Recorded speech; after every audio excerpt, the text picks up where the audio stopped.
in regards to King Mashiach. As a Christian, wouldn't that kind of be like a missing part of the statement? Because the Mashiach in Judaism will be a king, but what about the priest? Because in Christianity, the idea of Jesus is not only the well, I won't say the anointed one, because most of them don't even know what that Mashiach means, but is king and priest. And I think about 3 years ago we actually went into some detail on this, but this topic seems to be coming back up again.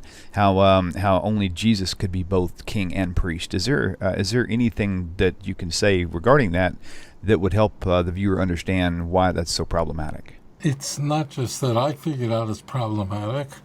An anonymous author in the Christian Bible recognized how problematic this is, and that's whoever wrote the book of Hebrews spent a few chapters addressing this fundamental problem. The book of Hebrews is exploiting a problem, and that is the word priest could be used as a descendant of Aaron, and that's what Christians mean by it, that it's a descendant of Aaron or has the priestly qualities that Aaron had. But the book of Hebrews says this is not the case, that Jesus is a priest according to the priesthood of Melchizedek. And Melchizedek, if we go to Genesis 13:14 in particular, Melchizedek is the one who blesses Abraham. A priest there means, a Kohen means there one who holds office, one who has authority, but not a priest from the descendants of Aaron. So let me rephrase this a little bit. And that is, you can't be both a descendant of Aaron and a descendant of King David according to your tribe. And in the case of the Christian claim, Jesus can't be either, because Christians, when they came to believe that Jesus was born a virgin, which was a little bit later on in the first century, it's a claim not made by Paul, whose letters are the earliest surviving Christian documents. Paul never expresses any opinion that there's anything interesting or unusual about Jesus' conception or birth. In fact, he encourages followers not to obsess with endless genealogies and so on. The author of the book of Mark, the oldest of the four Gospels, also didn't think there was anything remarkable about Jesus' conception or birth, and we're introduced to Jesus as an adult in the book of Mark. But once the book of Luke and Matthew come on the scene, somewhere around, let's say, somewhere about 50 years after the crucifixion, at that point, they will claim that Jesus was born of a virgin. Now, it's not that Matthew and Luke independently came up with this idea and then they wrote their books accordingly. It was a development in the early church that those who are the Son of God are often born of virgins. This was widely known and widely believed in the Greco-Roman world. Famous individuals like the mythical founder of Rome, Romulus, was said to be born of a virgin and God. Pythagoras, the philosopher, was said to be born of a virgin. Octavius, Caesar Augustus, the adopted son of Julius Caesar, was said to have been the son of God, and that he was born. I mean, Hercules was said to have been conceived by a relationship between Zeus and his mother. So what happened is, as Christianity was leaving Jerusalem and moving toward Athens, it was adopting the ideas that had emerged from Greece rather than from Jerusalem.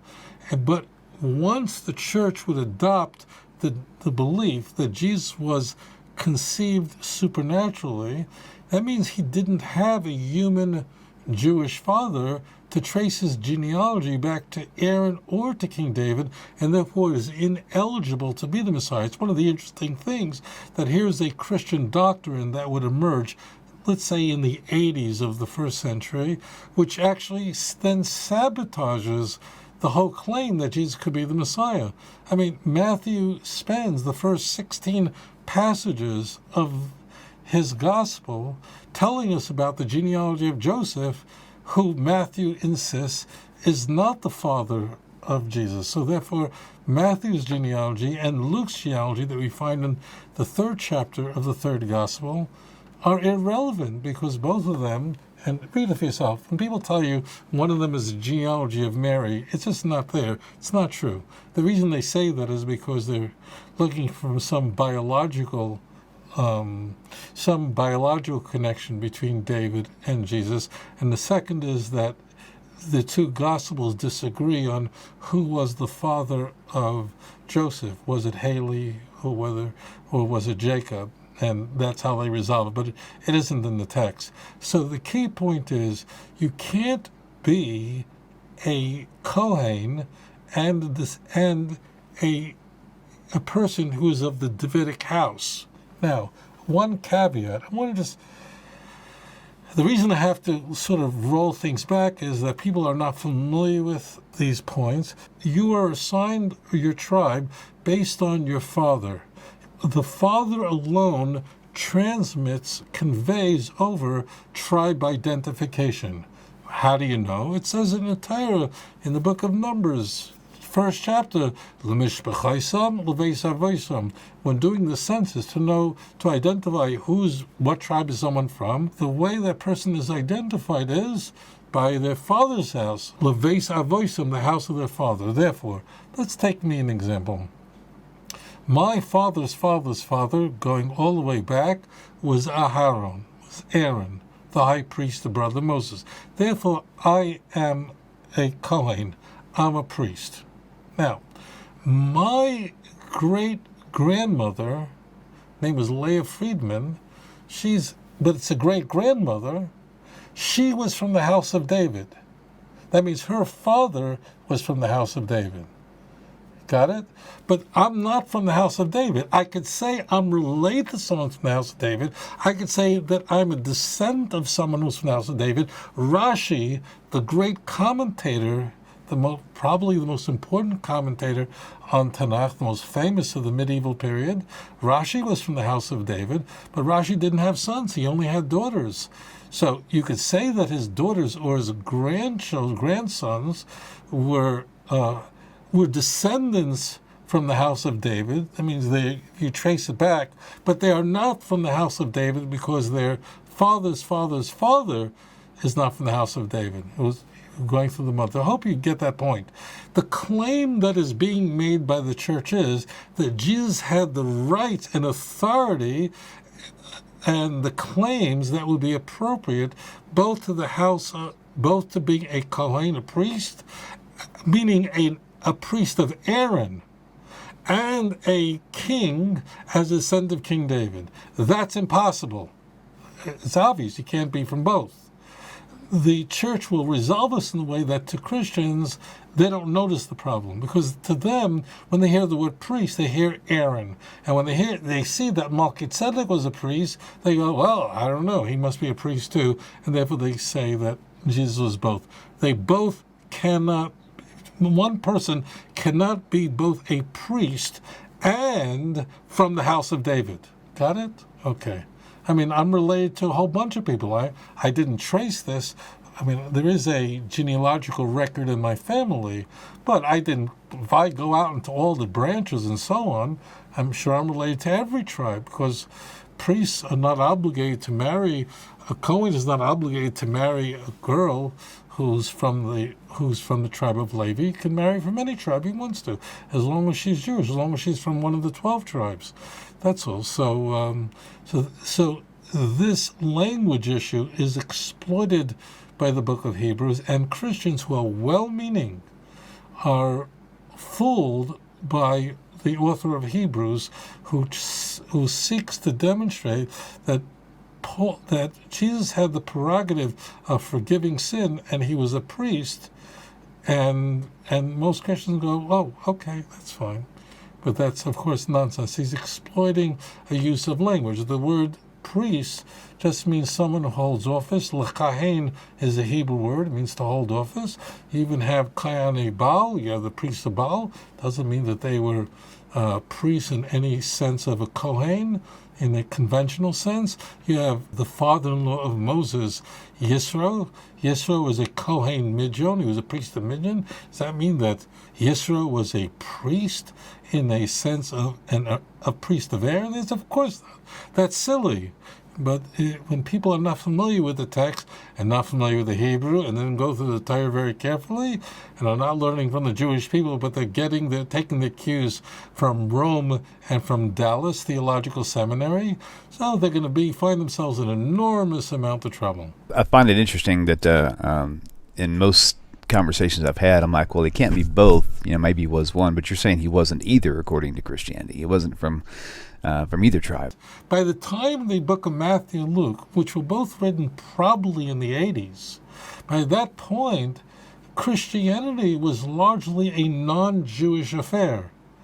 We could see that from the letters of Paul, our earliest Christian writings that survived. There may be something earlier, but it didn't survive. So we see that Paul is largely, when he's writing his letters to the church in Corinth, which he had built. Corinth is on the east coast of Greece. He's talking to Goyim, he's talking to non-Jews. When he's addressing churches that he established in Asia Minor, what is today Turkey, in the book of Galatians, he's addressing Goyim, he's addressing non-Jews. And by the way, the word Gentile, it's not a Jewish word.